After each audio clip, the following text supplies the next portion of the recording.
ஸ்ரீ சக்கரம் பக்தி சேனல் மெய்யன்பர்கள் நேயர்கள் அனைவருக்கும் பணிவான வணக்கங்கள்.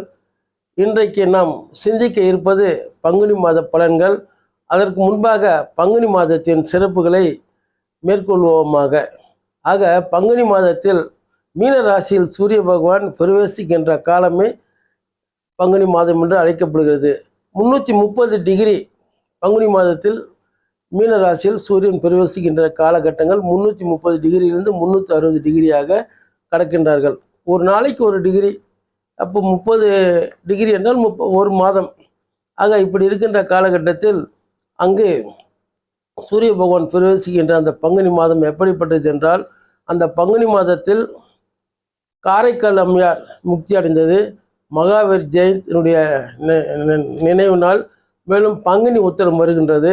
அந்த பங்குனி மாதத்தில் முடிகின்ற நேரத்தில் ஸ்ரீ குரோதி ஆண்டு முடிவடைந்து விசுவ வசு ஆண்டு புது ஆண்டு பிறக்கின்றது. பங்குனி மாதம் முடிந்த பிறகு குரோதி ஆண்டு மறைந்து ஸ்ரீ விசுவ வசு ஆண்டு உதயமாகிறது. மாசி மாதத்தின் கடைசி ஞாயிறும் பங்குனி மாதம் கடைசி ஞாயிறு வரைக்கும் திருச்சியில் சமயபுரத்து ஆத்தா, உலகத்தையே தன்னுடைய உயிர்களாக கருதி கொண்டிருக்கும் சமயபுரத்து தாய் அவர்கள் உண்ணா நோன்பு இருந்து உலக உயிர்களுக்காக தான் உண்ணா நோன்பு இருக்கின்றார்கள்.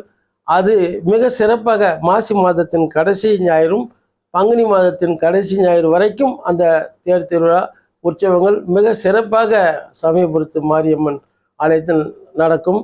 ஆக இதெல்லாம் பங்குனி மாதத்தின் சிறப்பு பலன்களாக நாம் கருத்தில் கொண்டு அடுத்தபடியாக நாம் பங்குனி மாதத்தின் 12 ராசிகளுக்கும் உண்டான பலாபலன்களை சிந்திப்போமாக.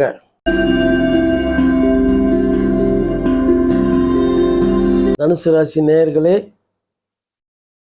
உங்களுக்கு ராஜயோகத்தை தரக்கூடியவன் தர்ம கருமதிவி யோகம் என்று சொல்லப்படுகின்ற ராஜயோகத்தை தரக்கூடியவர் சிம்மராசிக்கு அதிபதியான பிதுர்காரகன் சூரிய பகவானும் வித்யாகாரகன் என்று கருதப்படுகின்ற புதன் பகவானும் மீனத்தில் இருக்கிறார்கள்.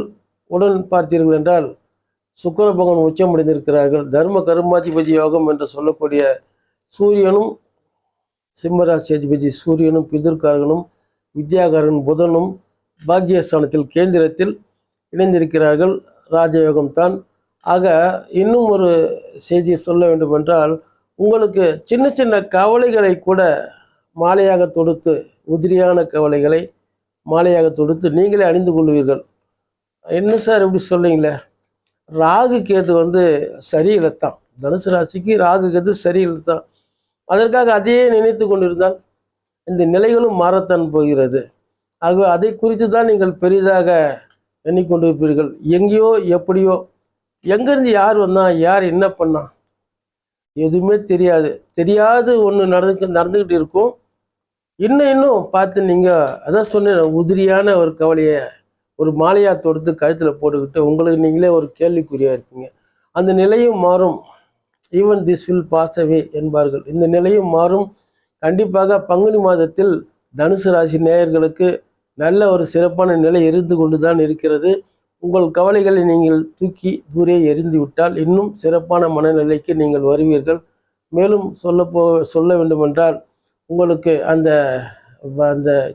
கேந்திரத்தின் 1-4 உண்டான கிரகம் பார்த்தீர்கள் என்றால் மிதுனத்துக்கு வரப்போகிறது. இன்னும் ஓரிரு மாதங்களில் உங்களுக்கு பொற்காலம், சுபமான பொற்காலம் உங்களுக்கு உருவாக இருக்கிறது.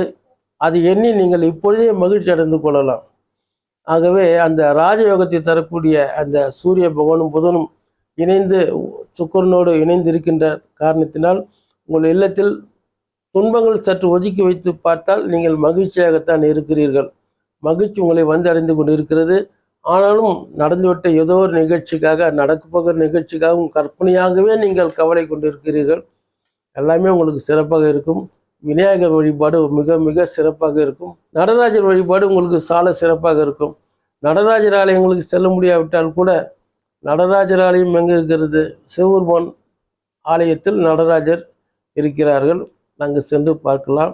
இல்லாவிட்டால் நடராஜனுடைய ஆடல் அரசன் உலகத்தையே தன் ஆடலால் ஆட்டி வைத்து கொண்டிருக்கின்ற அந்த பெருமானுடைய ஒரு உருவம் பதித்த ஒரு கேலண்டரோ ஒரு புத்தகமோ வைத்து அவரை பார்த்தோடு நீங்கள் தியானம் செய்து மகிழ்ச்சி அடையலாம். எல்லாமே நல்லபடியாகவே இருக்கிறது, கவலை வேண்டாம். இதுவரை எனக்கு தெரிந்தது, என் மனதில் உதித்த சில கருத்துகள், இறைவன் தந்த கருத்துக்களை உங்களுக்கு இறைவனர்களால் வார்த்தைகளாக தந்தேன்.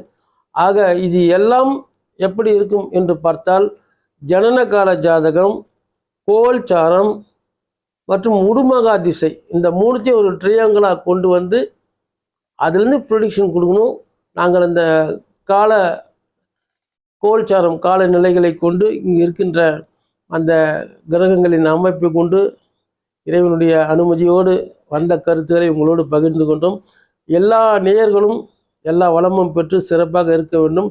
அதற்கு முன்னதாக கோல்சாரம் அதையும் கணக்கில் கொண்டு உங்கள் அருகாமையில் இருக்கின்ற உங்களுக்கு பிடித்த அந்த ஒரு ஜோதிடரும் சென்று கலந்தாய்வு செய்து இதற்கு என்ன செய்யலாம் என்று கேட்டு பரிகாரமாக நீங்கள் செய்தால் இன்னும் வளமோடும் சிறப்பாகவும் நீங்கள் வாழலாம். இப்பொழுது இருக்கின்ற நிலையில் நீங்கள் எல்லோரும் சிறப்பாக இருப்பீர்கள் என்று ஸ்ரீ சக்கரம் பக்தி சேனல் சார்பாக உங்களுக்கு ஒரு கருத்தாக பணிந்து தெரிவித்துக் கொள்கிறேன். இன்னும் ஒரு பிரிதொரு சந்தர்ப்பத்தில் உங்களை சந்திக்கிறேன். ஜோதிடர் சரவணாமிர்தம். வணக்கம்.